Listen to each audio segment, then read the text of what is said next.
we need to write these percentages as simplified fractions. So first we have 10%. We know that a percentage is a fraction with a denominator of 100, so 10% is the same as 10 hundredths. Now when we simplify fractions, we find equivalent fractions that use smaller numbers, so we use division to simplify fractions. Now 10 and 100 are both in the 2 times table, they're both in the 5 times table, but the highest common factor of 10 and 100 is 10. 10 is the highest times table that has both 10 and 100 as multiples, so we can divide both the numerator and the denominator by 10. 10 divided by 10 is 1, and 100 divided by 10 is 10. So, as a simplified fraction in its lowest terms, 10% can be written as 1/10. Now we have 4%. The highest common factor of 4 and 100 is 4, so we can divide both the numerator and the denominator by 4.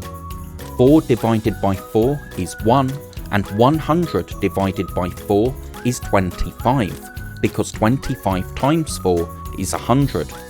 So, as a simplified fraction, 4% is equal to 1 over 25.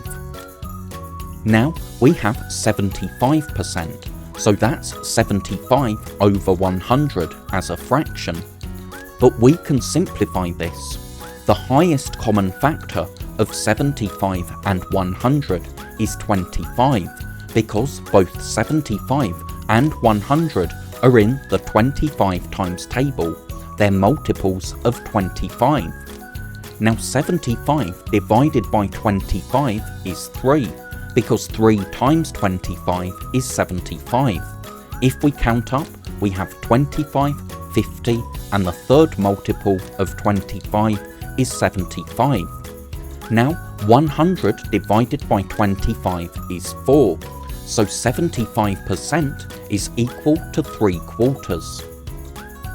Thank you so much for watching, I really hope that was helpful.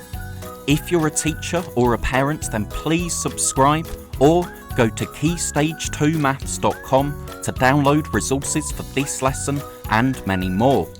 That's all for now, I'll see you in the next video.